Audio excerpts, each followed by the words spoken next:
So, my first year at the seminary was the best 4 years of my life. I was just seeing if you were listening or not, okay? Well, my first year at the seminary, there was this really elderly, and I mean elderly, very tall, but you could tell he was probably late 80s, 90s, who walked the campus. You might see him in the library, you might see him in the lunchroom, but wherever you saw him, he'd be up to you and go, "How are you doing? First off, who are you and how are you doing? What year are you? What's going on?" And wow. Always talking. And didn't matter really who you were, he just wanted to know about you. And we'd always leave you with little words of wisdom. The one thing I remember from him the most was this, and this was his most favorite saying, is never take yourself too seriously. I thought, okay, he's a very humble and caring man. Do you know what I found out later? This was Dr. Charlemagne. Now, I don't know if you know who Dr. Charlemagne is, because I didn't know who he was at first, but he was a great churchman, wrote many books, taught at the seminary for years. Wow. I mean, he was the one guy that could have walked around going, "Hey, look at me," but here he was, not taking himself too seriously. He was humble and caring, and I've really tried to follow those words and wisdom from him and from our gospel lesson today. Being humble, though, is really hard, not just for leaders, but for all of us. You know, every now and then, Leanne reminds me that the world does not revolve around me. You know what I say to her? "Hey, don't you know who I think I am?" I mean, really, come on. But isn't that the way most of us think about ourselves? I mean, don't you know who I think I am? You know, we're not the only ones that had a problem with humility either. Our gospel lesson. I use verse 11 from Luke 14, where Jesus says in his parable, is there another slide by chance? Maybe not. Is there another slide with the verse on it? Nope. Okay. Here's the verse. For everyone who exalts himself will be humbled, and he who humbles himself will be exalted. Did you catch all that? For everyone who exalts himself will be humbled, and he who humbles himself will be exalted. So what's happening here? Well, it's teaching with a parable, and he's somewhere in the Perea area, heading to Jericho and then on to Jerusalem. We're not sure whose house he was having, well, we would call it dinner in, where he was having supper. But this we do know. First and foremost, it was on the Sabbath. And secondly, it was at the home of a very important ruler of the Pharisees. And just kind of remember what the Pharisees were back then. Religious sect, Judaism.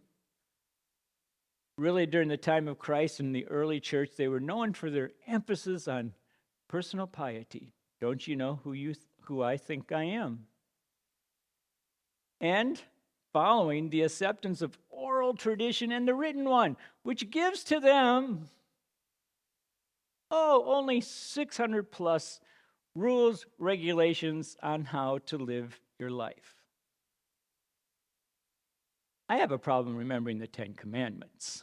I can't imagine 600 plus rules on how to eat, how to think, how to dress, how to wash. I mean, wow. Ceremonial purification. The Pharisees came mostly from the middle class, but the people really liked them, so they had power. They had a lot of power, actually, for their small number.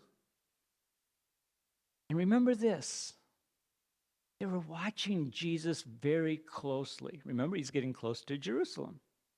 They want to catch him. They got to figure out a way of stopping this guy. Now, there was a guy there at the supper table, the dinner table, that had dropsy. I don't know about you, but this little bubble above my head means he picks up his food and he drops it, right? Can't hold on to it. He has dropsy. That's not what dropsy was or is. It's an old term. I mean, they didn't know what else to call it, but it's the swelling of the soft tissues due to the accumulation of excess water. So for many years, people said you had dropsy, but actually you were having congestive heart failure, and you would have edema in your legs. You know how some people get all the water down into their legs? That's what this guy had, right? He had edema in the legs, probably full-blown congestive heart failure, so he's probably having a hard time breathing. And if it's at the end of the day, his feet were filling up from being upright position all day long. Now, Jesus does a very big no-no. Yeah. Especially to those he was having the dinner with. You want to know what his horrible, horrible sin was? He healed somebody. Crazy? He did some work on the Sabbath. Mike, you and I are sinners. I just thought about that. We're in trouble. Good thing we're not Pharisees, right? So he healed somebody, and they saw it as working, and so they quickly pointed out that, yeah, what are you doing here? And he said, well, wait a minute. I love this guy because he answers a question with a question. He goes, well, okay, what if your kid or your ox fell into the well on a Sabbath day, and would you not rescue them? Well, they didn't know what to answer then. But Jesus was showing his compassion, showing what a loving father would do for any of his children. I have a funny feeling what a loving, compassionate person would do for any child in trouble, no matter what day it was. But then he focused on something else. Those stuck on themselves with the, look at me, I follow the law person, they're the ones that stood on the corner and beat their chest and said their prayers out loud. Well, coming into dinner, they all kind of vied for the important seats. So, important seats back then would have been the gentleman, the very high, powerful Pharisee that was throwing the banquet, and we don't even know that guy's name, actually.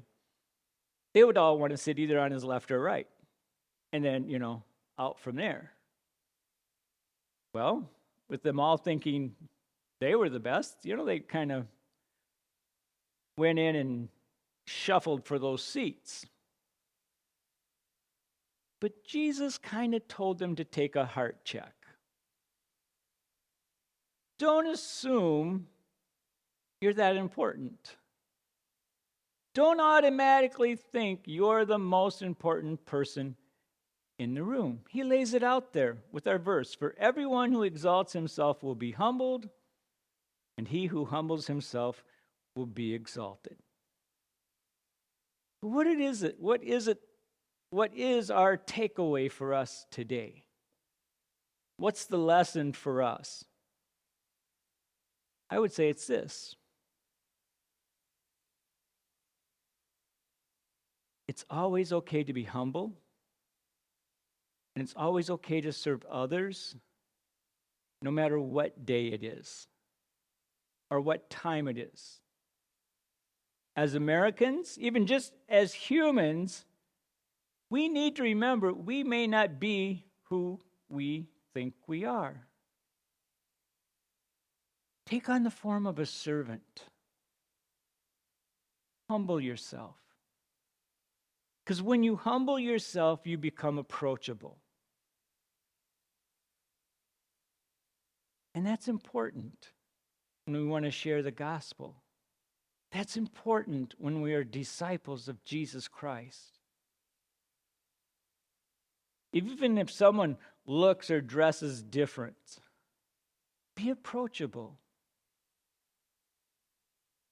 I had a member just the other day stop in my office and was so excited because a Muslim lady took on a conversation with him and she was wearing a full burqa. That's unheard of. But he had built a relationship with her, and he approached her humbly, and he opened up doors. Remember, we are disciples of Christ. What's our thing here? We're disciples who make disciples. We can learn from Jesus Christ. He didn't just say, hey guys, I'm going to sit up here because I know who I am. I'm the Lord. I can strike you with lightning, so I'm going to sit on my throne and tell you what to do. No. He didn't just talk the talk, he walked it. He didn't tell us just to be a servant, he showed it. He showed it to you and I when he had compassion for each of us. He has shown his compassion because he looked beyond our faults, how we look, how we talk, and even he looked beyond some of our really bad actions. He had compassion on us. And he says to go and do the same to others. Have compassion for them. Show that compassion to others. And why? So they can experience Jesus as you have experienced him. His compassion, his healing touch, his love, his forgiveness. Jesus' compassion did not take him to the cross just for us sitting in the sanctuary. That is a warning, I'll tell you that right now. Jesus went to the cross not just for us sitting here or listening on the computer, but remember, for the world. For God so loved the world that he gave his one and only begotten Son. And I do not believe that there's ever a more important time than right now to be humble. So let's stop the hatred. Let's stop the divisions. Let's stop and listen to others, show them compassion, and show them the love of Jesus Christ. Now more than ever, we need to be his disciples. Now more than ever, our country needs the love, the compassion, the forgiveness, the caring, the healing of Jesus Christ. And Jesus says for us to go. Go and make disciples. Go and be humble. Go and show compassion. Go and share him with others. Are you ready? I'm waiting for it to go again. Come on, God, give that to us, all right? No. So are you ready? Amen. Amen. Amen.